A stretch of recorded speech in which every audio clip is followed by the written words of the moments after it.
So dia bermula pada tahun 2014, 2015 di mana saya dah mula terlibat dalam saham, saya dah start dapat result.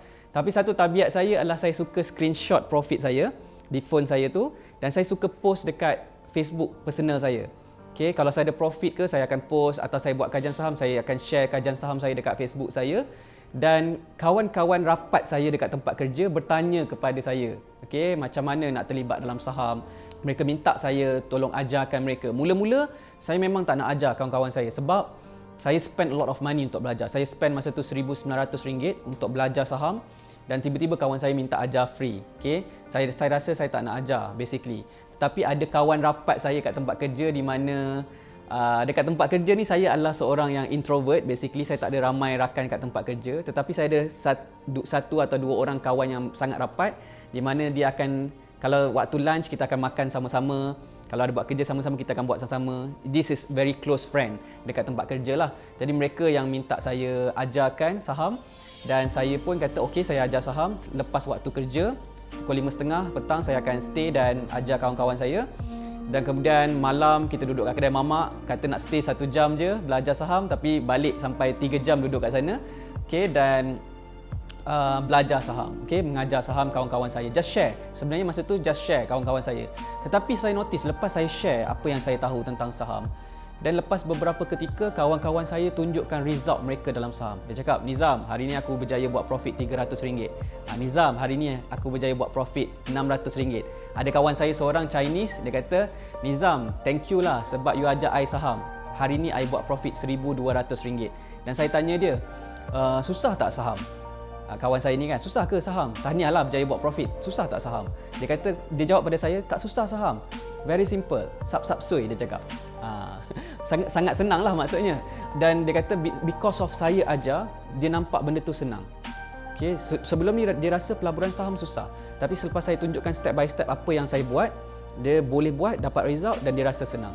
So sejak tu saya sedar yang saya ada kelebihan dalam training dan coaching orang, sampai orang saya boleh simplify benda yang complicated menjadi simple, okay, menjadi senang difahami. So sejak daripada tu saya start menulis ebook. Saya buat ebook, saya jual dekat internet. Kemudian saya buat video, saya jual dekat internet. Ada banyak permintaan masa tu. Sehinggalah, kalau nak cerita boleh saya cerita ni? Okay, alright. Sehinggalah ada satu masa tu saya terima satu phone call daripada seseorang dan dia bercerita kepada saya lah tentang saham. Dia dah belajar saham, dia buat saham, tapi dia mengalami kerugian dalam pelaburan saham. Dan dia kata kerugian dia tu, jumlah kerugian dia dalam saham masa tu adalah boleh bawa 2 orang pergi haji. Kos untuk bawa 2 orang pergi haji. Banyaklah tu. Okay, so dia kata macam mana nak buat? Okay, macam nak buat? Saya kata saya tak tahu macam nak buat. Basically cuma saya ada ebook dan saya ada video. So saya kongsikan dengan anda, dengan tuan. Okay, dan tuan cuba buat ikut apa yang saya ajar.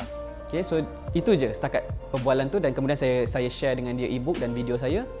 Selepas tu, lepas berapa bulan agaknya, orang yang sama tu call saya balik. Dan dia kata, Tuan Nizam, okay, terima kasih sebab share tentang ebook dan video saham yang tuan share tu. Dan selepas beberapa bulan saya dah recover balik saya punya kerugian dalam saham because apa yang Tuan Nizam share. Okay, dan dia kata apa? Masa tu dia nak invite saya ke Sungai Petani Kedah, okay, untuk buat seminar dekat situ. Sebab dia kata ada 40 kawan dia nak belajar saham. Okay. Dan dia kata dia nak invite saya untuk share dengan kawan-kawan dia lah. Dia kata dia tak reti nak ajar. Dia rasa saya boleh ajar dan dia nak minta saya ajar kawan-kawan dia. Okay? Dan itulah first time saya menerima permintaan dia untuk buat seminar. So saya terbang daripada JB dan ke Sungai Petani. Okay? Pergi ke Sungai Petani dan saya present my first seminar pada bulan Oktober 2014. Okay, dan itulah first time saya bercakap di hadapan khalayak dan bercerita tentang pelaburan saham.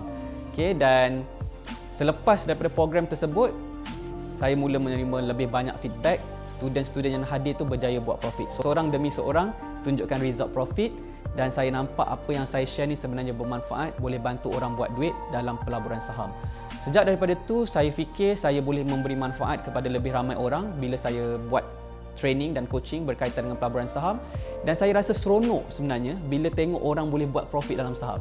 Sebelum ni mereka tak tahu macam mana buat duit. Tiba-tiba lepas melalui coaching training, yang saya kendalikan dan mereka boleh buat profit. Saya rasa seronok bila dapat tengok diorang buat profit. Jadi itulah yang menyebabkan saya rasa nak bantu lebih ramai lagi orang. Lagi ramai lagi saya nak tengok orang boleh buat duit dalam saham. Okay, yang diorang tak perlu jumpa sesiapa, diorang tak perlu ada bos, tak perlu ada rakan sekerja, tak perlu ada anak buah yang perlu dijaga. Just dengan laptop dan smartphone mereka boleh buat duit. Okay, dan saya melihat bila kita bantu lebih ramai orang buat duit dalam pelaburan saham, kita bantu orang yang helpless kat luar sana yang susah nak dapat kerja, orang yang mungkin tak ada kelayakan untuk bekerja, orang yang nak bisnes tapi tak reti nak bisnes, ataupun orang yang introvert tak boleh nak keluar rumah, ataupun orang yang sakit tak boleh nak bekerja basically.